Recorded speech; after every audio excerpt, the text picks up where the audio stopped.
Hey guys, how's it going? In this video, I'm going to be showing you a step-by-step approach to how to play the easy but enjoyable piece Andantino by Matteo Carcassi. Let's get started.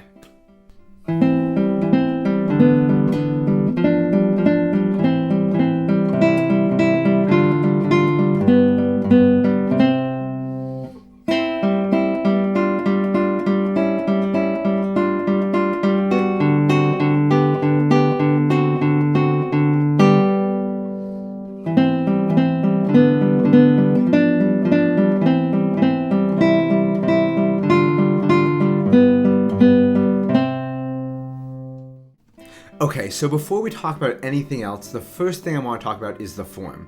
Mostly so that way people aren't saying things in the comments how I left out repeats or any of that stuff. Because yes, I know that there are repeats and I know that I played ABA form when it should have been AA, BA, BA. My bad. Okay, so now that that's out of the way, let's talk about what's happening in the A section. So the right hand does something that's pretty cool. It does thumb and fingers together while having a different finger playing an accompanying note, or I guess we could also call it a pedal note, which is going to be G.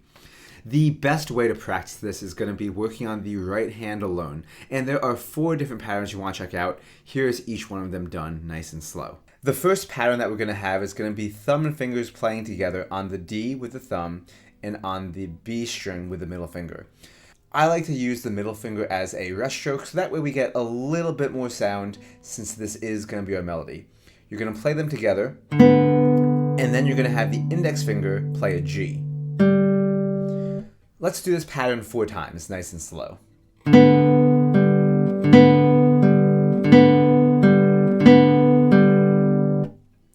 The next pattern you're going to have is going to be thumb and ring finger together. Thumb is now going to be playing the 5th string and the ring finger will be playing the 1st string, the high E. Same deal, have the ring finger do a nice rest stroke and have the index finger on G do a free stroke.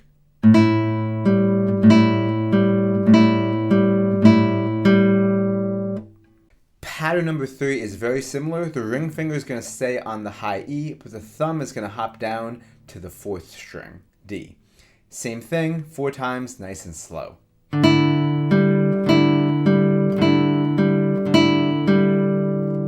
And the last pattern is going to be thumb hopping up to the 6th string, middle finger playing the B string, and the index finger playing G.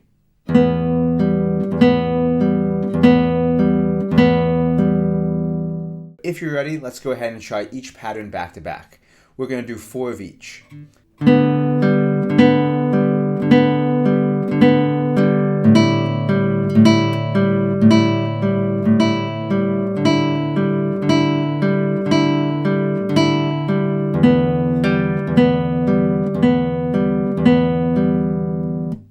So before we move on, let's make a little list of the right hand technique that we want to be aware of here.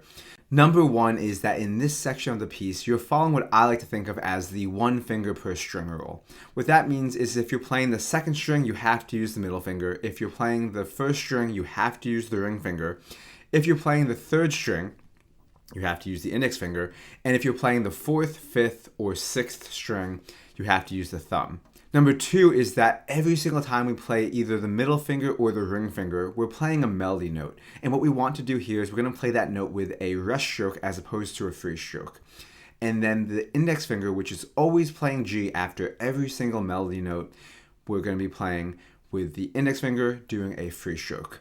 This way we get a nice separation between our melody and our complemental note, as well as the thumb, which is playing the bass line. Now let's go ahead and tackle the left hand for the A section. So the left hand does move around a little bit more than the right hand does, but I think it's pretty easy as long as you have the right hand pattern down, so practice those as a right hand alone exercise before tackling this. In the left hand though, the first thing that we have is a C with finger 1 on the 1st fret of the B, finger 2 playing the 2nd fret of the D string. You're going to do this pattern twice and then you're going to lift the fingers to have the open strings be the next set of notes. The next set of notes you're going to be doing an F with finger 3 on the 3rd fret of the D and a D with finger 4 on the 3rd fret of the 2nd string. After this, you're going to go back to the original shape you had with the C, the G open, and the E on the 4th string. Let's put this all back to back. Good news is this is all the first right hand pattern with the thumb on the D, middle finger on B, and the index finger playing G.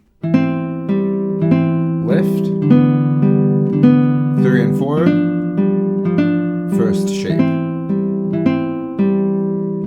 In the next one of this, what we have is going to be the 3rd fret of the 5th string, so it's playing a C, and you're going to have the open high E. We do that one twice, and then we lift finger 3 and have finger 1 come down an F, and this is where a thumb hops down to D with right hand pattern number 3. The next one is the final right hand pattern, thumb on the 6th string, middle finger on B, left hand finger 3 playing a low G, open B. And the very final part is going to be C octaves, finger 3 playing the C on the 5th string, finger 1 playing the C on the 2nd string. Let's put all of that together from the very beginning. Lift, finger 3 and 4, back to 1 and 2. C and E, D and F, G and B, C octaves. It does this exact same thing again, and then we move on into the B section. So for me, the right hand for the B section is much, much easier. It's just thumb and fingers, but now alternating instead of sometimes together, sometimes separate.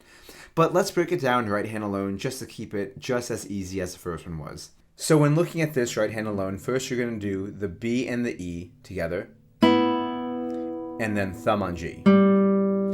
The next pattern you're going to do is the same thing, but now thumb hops up to the 4th string, D. And you only do that one 3 times because the last time you're going to be playing thumb on G, index on B, middle finger on E together. Okay, yeah, so like I told you, the right hand is much, much easier. The left hand isn't bad either. Let's check it out. Okay, so for the left hand, what you're going to start with is finger 1 on C and open E. Next up, you're going to put finger 1 on F and finger 4 on D. You can use finger 3, but to me, finger 4 is a little more comfortable. Next up, you're going to have finger 2 on the C sharp, open E again. And then back to D and F. This next part is when the thumb hops up to the 4th string, and in the left hand you're going to have a C and now an F sharp with finger 2. Finger 4 is going to play a high G, open B. Back to that one, and now same high G but no D, thumb is going to play G. Let's put that whole entire B section together nice and slow. F and D.